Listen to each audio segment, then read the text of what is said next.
You're listening to The Luxury Item, the podcast on the business of luxury and the people and companies that are shaping the future of the luxury industry. Here's your host, Scott Kerr.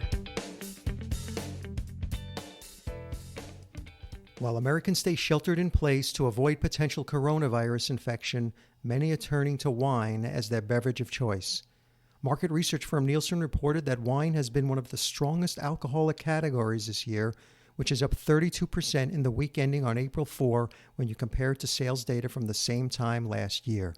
In fact, the demand for wine is so high, Americans spent about $423 million on the alcoholic beverage in the month of March alone, according to Nielsen. And in many cities, like here in New York City, restaurants with liquor licenses were given the green light to sell takeout liquor and wine.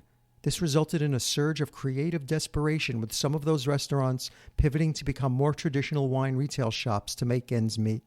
Importers, distributors, and wholesalers have seen their businesses shift rapidly from a mix of off- and on-premise customers to a much higher percentage of off-premise accounts, upending the whole wine distribution system.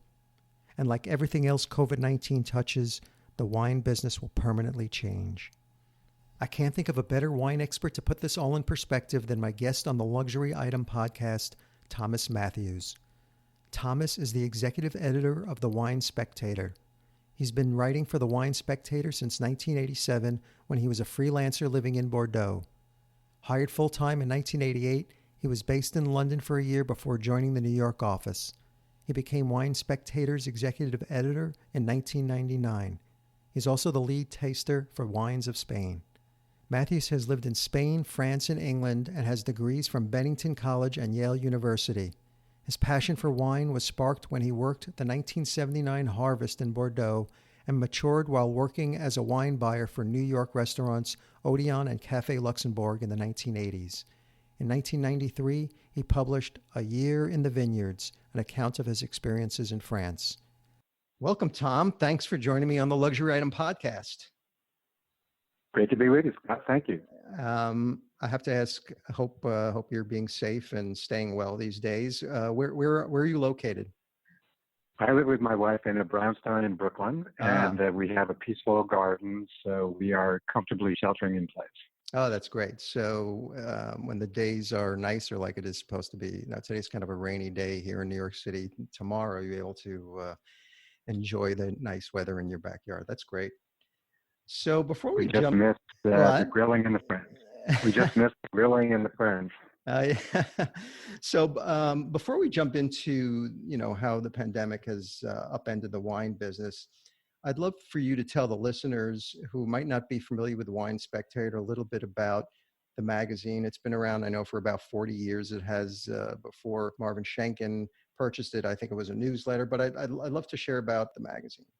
Well, thanks for asking, Scott. Wine Spectator was born in 1976, the bicentennial year, the year of the Judgment of Paris, the year when wine really started to seep into American consciousness.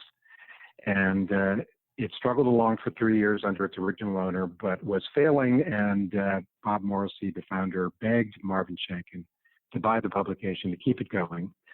And Marvin did, and rode the white wine wave and the Napa wave and the Bordeaux Futures wave, and created what is now the most widely read wine magazine in the world. We have 400,000 paid subscribers to the print publication, and independent estimates say 3 million readers around the world. So we have a big voice, and we operate it for the consumer. We are really a lifestyle magazine for people that love wine and dining and travel and all the good things that come along with the wine lifestyle. And our core operation is rating wines. We review about 15,000 wines in independent blind tastings every year, trying to give unvarnished opinions about their quality and their character, so that people can really make the most of their budgets and explore their own palates and become wine lovers on their own. So do you have the independent wine tasters around the world, or do they actually work for Wine Spectator, or they're separate? We're relatively unique in that all of our tasters and editors are full-time on staff with us. And all of our tastings take place in our offices under circumstances that we control. And we cellar and prepare the wines in flights for the tasters. Our methodology is quite precise. It's well explained on our website, winespectator.com. But the two goals really, Scott, are A, to give every wine a fair and equal chance to show its best without bias or influence from producer or price. And secondly, to give the reader good, solid information to make prudent decisions. You have a pretty fascinating background yourself, and I'd love to share with, if you could share with everybody how you found your way into working for Wine Spectator and a little bit about your background. Well, thank you. But to put it in a broader perspective, one of the reasons I've stayed in the wine industry for 35 years is because of the people that are involved. Most people that get involved with wine do it because they're passionate about it, not because it's some pre-recorded career path. So there are many people in the wine industry who started someplace else and wound up here sharing bottles together. I dropped out of graduate school to write a novel and decided to do that in Spain. And this was back in 1978 when I was 25 years old. And I did finish the novel, never published it, but ran out of money at the same time. And a friend said, let's go to Bordeaux and pick grapes. I said, well, why would we do that? He said, well, the food is great. They give you all the wine you want to drink, and the work is easy. So I said, Can't beat let's that. go. Right. Well, he was right on 2 out of 3.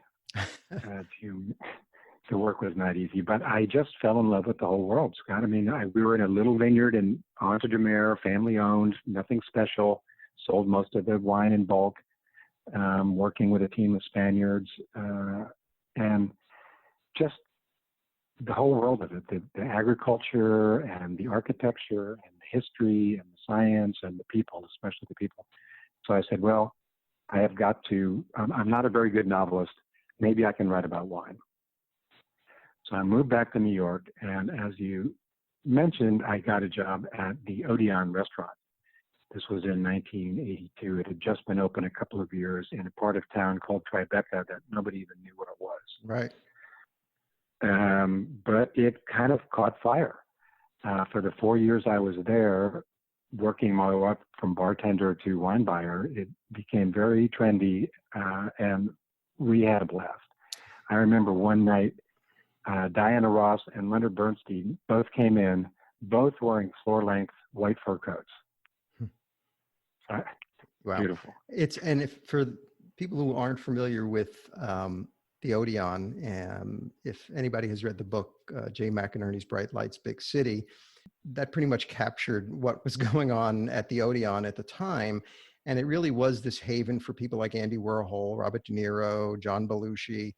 It really was a cocaine-fueled scene back in the 80s, as pictured in Jay McInerney's book. But it was a really fascinating time, and like you said, Tribeca was a completely different part of New York City. So I'm sure you could write your own book just on that experience there. Well, Jay, of course, is a successful novelist who became a wine writer. I've got to know him a little bit and joked to him that probably I served him a martini back in the 80s. But in any case, what, from a wine point of view, was interesting about that period was the explosion of Beaujolais Nouveau. Mm-hmm. That was huge. I could not keep it in stock when the third weekend of November rolled around. Why was that? Also, why do wines like that become hot all of a sudden?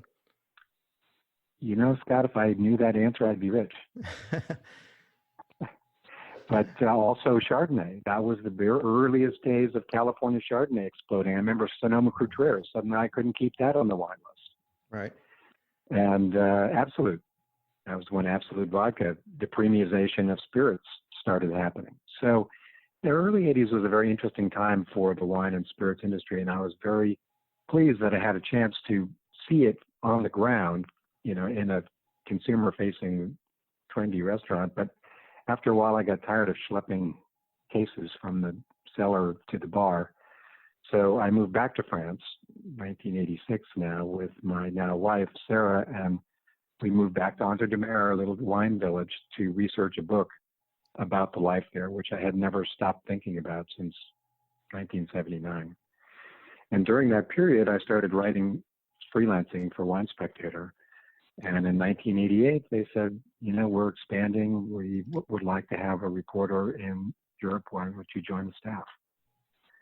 So I said, sure, why not? I'll do it for a year or so. And when the book is published, I'll move on to the next book. This book actually did get published. Thank you for mentioning it, Village in the Vineyards. But it had the shelf life of yogurt, like most books. What was it about? And did not make me.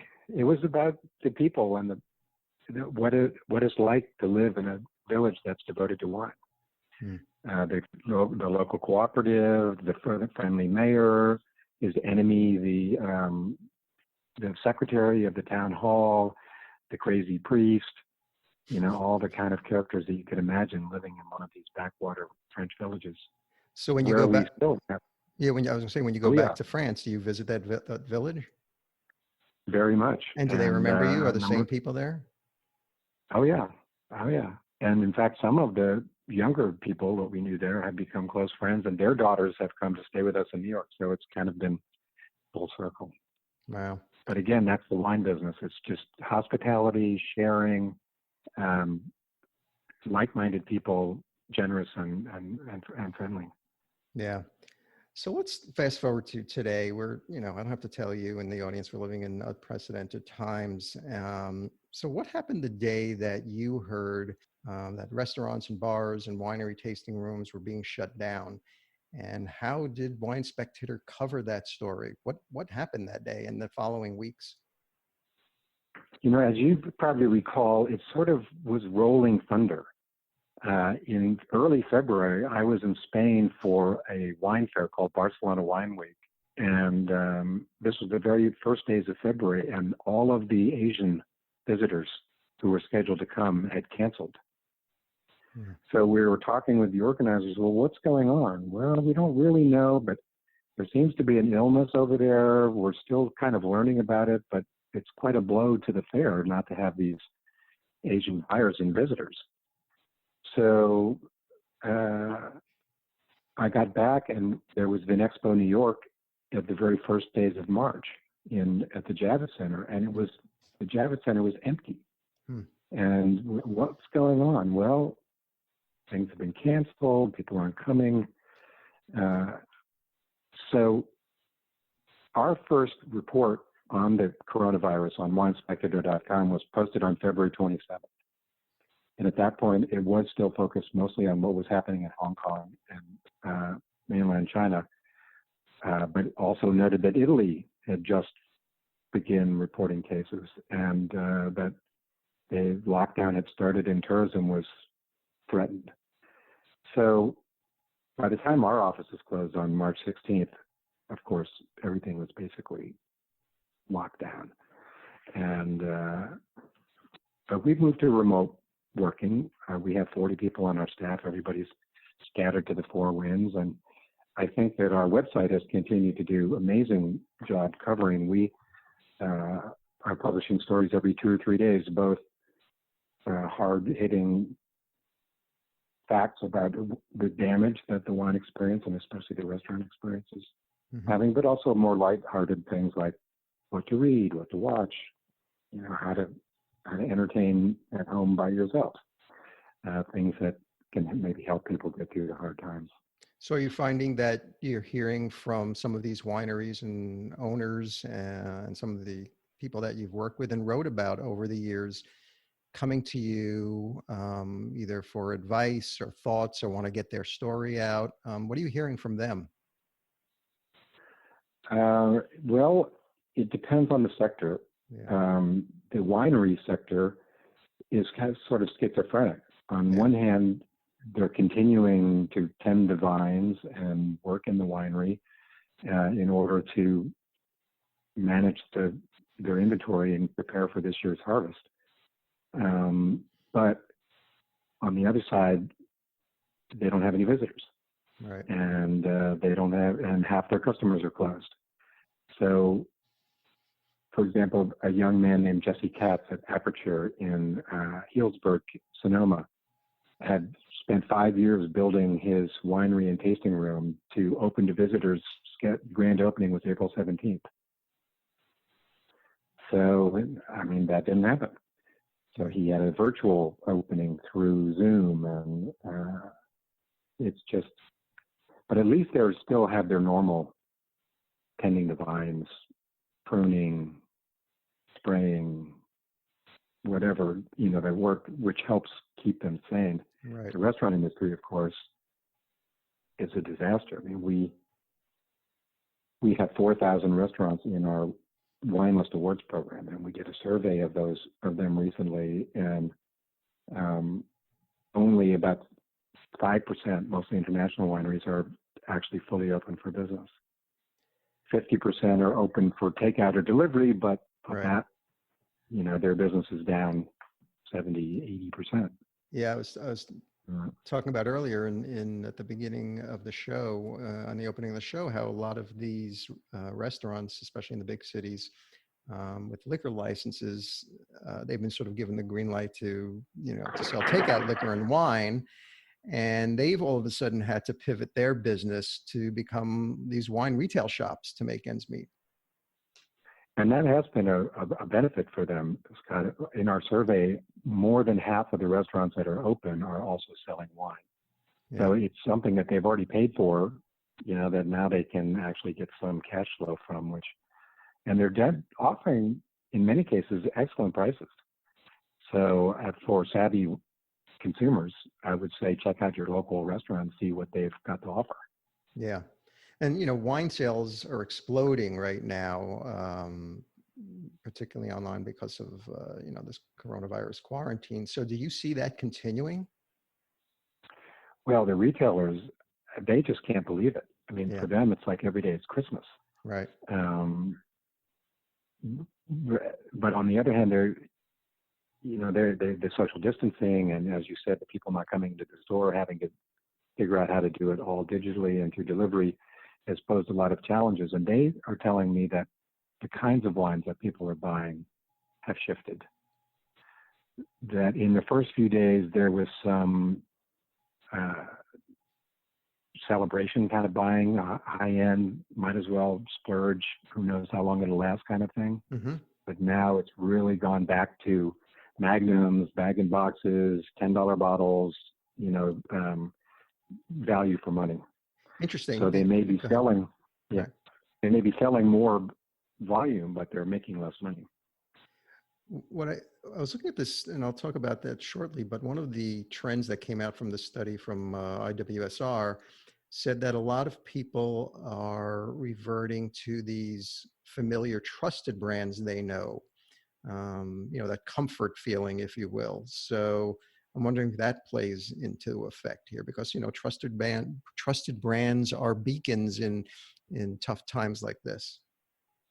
Yes. For example, we just had an interview with the Terlato Wine Group based in Chicago on Shanken News Daily, our sister site. And CEO Bill Terlato was talking about how they've shifted many of their top brands that used to go to restaurants into retailers. So suddenly things like Chapoutier or Gaia are actually available in retail shops where they weren't before, but it's the big volume brands like the Federalists, which are that's in the $15 or $20 or $30 price range that are really, really going sales. Yeah. So what do you think the long-term effects are going to be of the coronavirus on the wine market? Well, you mentioned the online sales. Wine.com, one of the biggest digital retailers, reported that their sales doubled this March from March 2019. And Gary Fish, a retailer in New Jersey and Napa, says that he went from several hundred users of this mobile app to several thousand in just a couple of weeks. Wow. I think that the online arm is definitely going to continue. And, will that affect the kinds of wines that people buy? I think it will. I think the kind of wine that you get after you've walked into a shop and talked to a knowledgeable salesperson or an owner about your taste and what they see happening is likely to be a little more esoteric, maybe a little more out of your comfort zone than if you're browsing an online catalog. Right. Where I think something that's familiar is going to be your go-to. So I think we could see a certain homogenization of the wine market going forward. I think also that bigger wineries are in a better position to survive financially than the small wineries that depended so much on visitors and restaurants. So if the small wineries fail, that also will reduce diversity and increase kind of homogenization. Yeah, and it will affect some of these niche and lesser known wines as well, where again, if people just want to keep going back to the brands they're familiar with, what's going to happen to those brands? And let's not forget the tariffs, Scott. I mean, that right. has the tariffs, of course, damaged many imported wines and the importers of those wines, and those small importers who were seeking out the little treasures in Spain or Germany, or that's going to reduce diversity too. Right. I was reading recently that this whole, everybody being self-isolated these days, people are becoming more interested in online wine and liquor auctions. And I was reading that Christie's just pulled in $1 million from a wine and spirits online auction, and some other auction pulled like $7 million from that. So seems the fine wine market seems pretty resilient. Do you agree with that? There are collectors who are on the hunt for certain kinds of bottles, especially rare Burgundies, old Bordeaux, and I think they're looking at buying opportunities. But that's such a tiny niche in the market. I mean, when you look at everybody that's unemployed and all the restaurants closed, which is where so much wine was drunk, I think overall the effect is really depressing. Yeah. I was talking about IWSR, and they just came out with this study, or where actually it was trends, if they will, on things that are transforming consumer drinking behavior thanks to COVID-19. I'd love to hear your perspective on a couple of them. And we talked about e-commerce as really being the business critical now. And they found that alcoholic beverage sales in North America grew like 3.5 times the rate in early 2020. Wine and spirits are growing 2 times as fast as beer. Do you think after the coronavirus, I don't know when it will fade, but when people start going out again and things start picking up and opening up, do you think that trend will carry over as the crisis fades? Well, I think we have to look at 2 phases at least. Besides the current one, which is everybody alone. As we slowly begin to come out of it and the regulations slowly ease, I think that wine sales might actually decline. People will have stocked up enough for their personal consumption, but yet they still won't be having dinner parties or going out, so they won't have ramped up new purchases. I think there could be a kind of stagnant period that might last 4 months, 6 months. Yeah. Until people start feeling comfortable again eating out with strangers. But I think that once we have the vaccine, once life is more back to normal, I feel like wine has become such an integral part of American lifestyle that it will resume its normal pace and once again become a beverage of celebration and delight. Yeah, and one of the other trends they actually said was, basically at-home consumption is the new going out. That it's encouraging people to consume more at home at this point. But when they'll start going out is another point. But and especially also thinking about the economic downturn that's happening now will impact disposable incomes. We all lived through 2008, and that was also a difficult time for the wine industry. For many of the same reasons, people just didn't have the money to spend on non-essentials. But I think it came back in fine shape after that. Right. And to me, this feels like we'll get back to. I mean, what do you think? You have an interesting perspective on the luxury market overall. Yeah. I mean, some wine has got one foot in daily consumption and one foot in luxury, as you mentioned. Do you think the luxury market is sustainable in this new world we're about to move into? I think the luxury market will evolve, and like every crisis that we've been through, any kind of underlying shifts or cultural shifts that were just waiting under the ground to happen, usually events like this push that up to the forefront and accelerate it.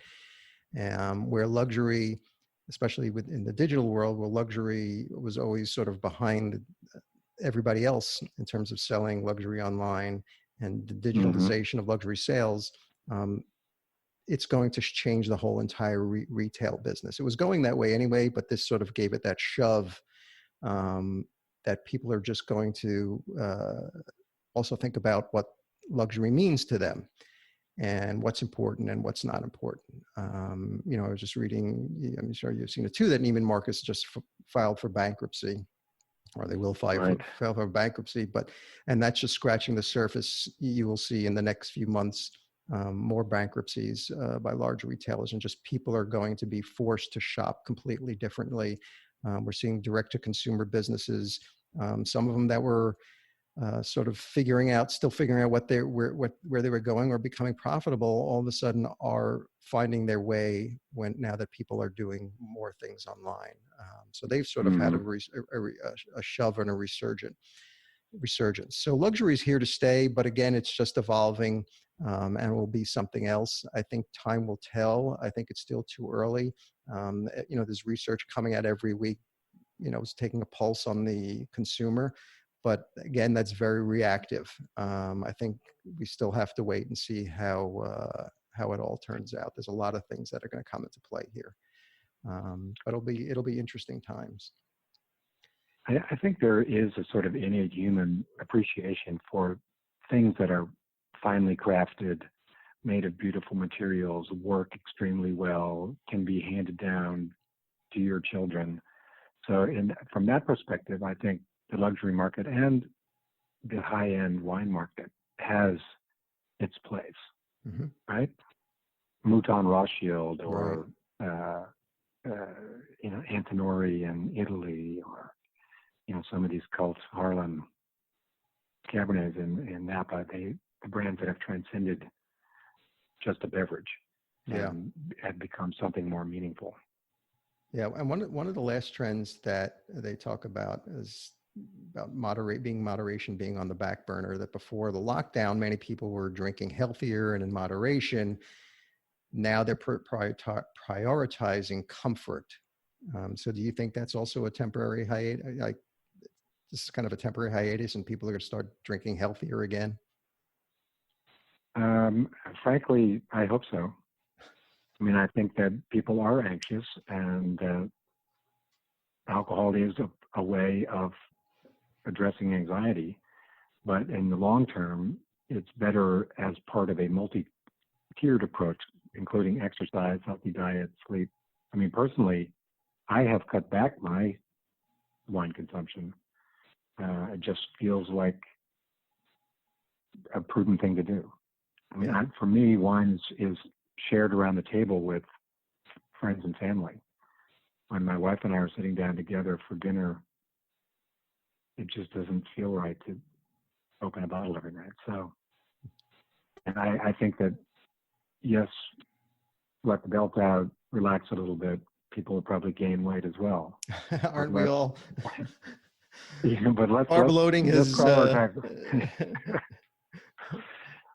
let's be healthy. I think wine is part of a healthy lifestyle, but it has to be integrated. Yeah, that would be my plea for people. Celebrities have really gotten into the wine game and have really put keeping wine in the spotlight.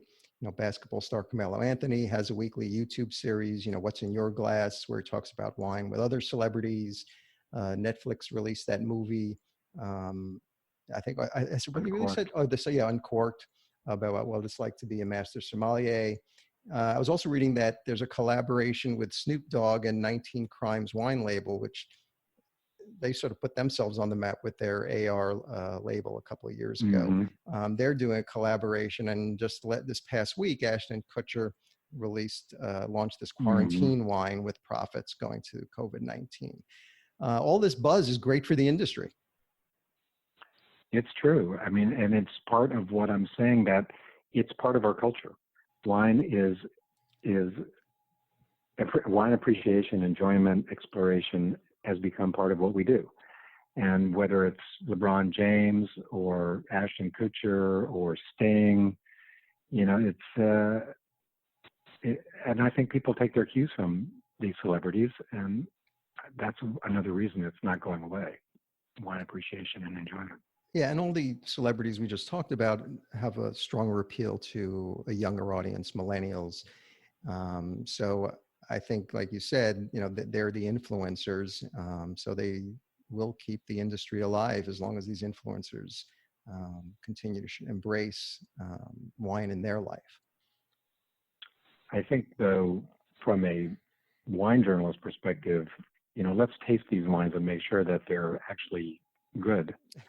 Not just have some throw a name celebrity on it. signature on the label. Right. Yeah, because there has been some of that, unfortunately, and I think that's very short term. Somebody like Sting, who's actually owns this huge estate in Tuscany and is working biodynamically to make very solid wines, or even the Brad Pitt, Angelina Jolie Miraval that's done in partnership with the Perrin family of Chateau de Beaucastel in Provence. I mean, some of these wines are delicious, fantastic. John Bon Jovi's rosé is excellent, made with Gerard Bertrand. I haven't tasted the quarantine wine from Ashton and Mila yet, but maybe it's not going to be quite as ground up kind of quality. Yeah, we'll see. So, what do you think? Put on your look in your crystal ball, and what do you think is on the radar next for the wine industry? How do you think it's going to change overall? Let's fast forward, 1 to 2 years from now. Well, I have been a skeptic to some extent of the natural wine movement. I think that it is overly ideological and unyielding, and I think it is tolerant of flaws in the name of ideological purity in a way that I think doesn't make sense for something that we eat and drink. But I want to tip my hat to the tendency to take better care of the earth and to integrate how we grow the grapes and make the wine with an understanding of ecosystems, environmental sustainability, climate change. I think, they are the leading edge of a very important movement. And however it evolves, I think it's going in the right direction. I think that's going to be a major trend. So do you think the coronavirus will have any effect on this? Will it accelerate it? I would think so. I mean, I think we're not going to stop washing our hands, right, like madmen. We're going to be very concerned about what we're eating, how we're living. We know a healthier lifestyle, I think, is going to be at the top of most people's priority lists. Right. It seems like a lot of wineries. Go ahead. I'm sorry. Yeah. No, I mean, the Silver Oak has just built a winery in Alexander Valley that is the most environmentally positive. I forget the name of the certification. We've just reported it, but it's a step ahead of the LEED certifications. Wineries are stewards of the earth, and I think we're just going to see a more intense approach to that. You would think they're going to have to change their business model. Now, we're already seeing a lot of these wineries, and I think we touched about it a little bit about it at the beginning, How, what are some of the things they have to, innovate now to explore, these new business models given the times? True. As you pointed out already, the internet side is crucial. Fortunately, the United States laws have changed so that now wineries can basically ship anywhere in the country. So at least they don't have the artificial regulatory burdens holding them back. But I mean, really, if the restaurants don't reopen, then all bets are off. Right. I mean, that is where wine culture is forged, and wine is drunk, and people are exposed to wine, and without that, our whole culture changes in ways that I can't even imagine, and the wine business along with it. Yeah. Are you going to go to restaurants when they open, or what? Will people go to restaurants? I think I will go to restaurants, and I think people are naturally social animals. I think people are going to be, when testing is done, I think, when it's sort of safe to go out, I think restaurants obviously have to reimagine social distancing. They have to reimagine their whole entire business model from, I'll call it, how can you create contactless service in a restaurant? And I think you'll see that more, and you'll see restaurants actually advertising and marketing things like that. They would also have to look at their business model more home delivery, and what does that look like? I'm not going to say there's going to be virtual restaurants, but I think the business is going to change, and I think people, at least for the near future, there'll be more people staying at home and dining, and if that's the case, how do restaurants still be part of their life? And maybe they won't be able to go out, or maybe they can maybe go out once every few months, but knowing that restaurant has certain restrictions, and set it up so you still have a pleasant experience, and you're not anxious when you go there, that you'll know that you had the same experience at that restaurant before this went down. Yeah, well, you may be right, Scott, but that, for a New Yorker, that just sounds like not a happy future. I know. I'm just, I guess, some wishful thinking. So the last question I ask all my guests, it's called the luxury item question. I might twist it a little bit, given the times. And I normally ask, if you were stranded on a deserted island and you had one luxury item with you, what would that luxury item be? And it can't be a form of transportation or requiring mobile service. And maybe I should change the question to, if you were stranded, sheltered in place in your home for a while, and you could have only one luxury item with you, what would that be? What has been essential to my life that would become a luxury item if I were stranded on a desert island or sheltered in place? For example, I've been carrying a pen and paper with me since college. Everywhere I go, I have a notebook and a pen. Now, I've never had a fancy fountain pen or leather-bound notebooks, but I would put writing tools at the very top of my list. But I think I've also spent probably some of my happiest hours of my life just sitting in an easy chair reading. And if I were stranded on a desert island, if I had a really nice leather club chair and a perfectly engineered reading lamp, that could turn a nightmare into a dream come true, as long as the books didn't run out. So that's what I'm going to go with. And would it be Bright Lights, Big City by any chance? Why not? Bring back the old days. Think about the life left behind.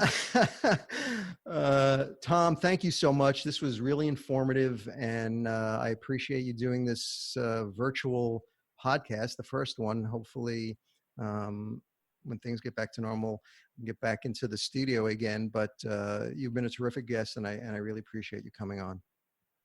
Thank you so much for the time and the interest, and let's hope we can share a wine, not virtually, one of these days. I hope so, and stay well.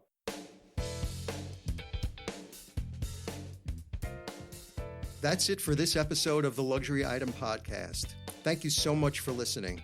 If you found this useful and entertaining, I would be really grateful if you can share it with a friend or colleague. I would love it if you subscribe so you never miss an episode.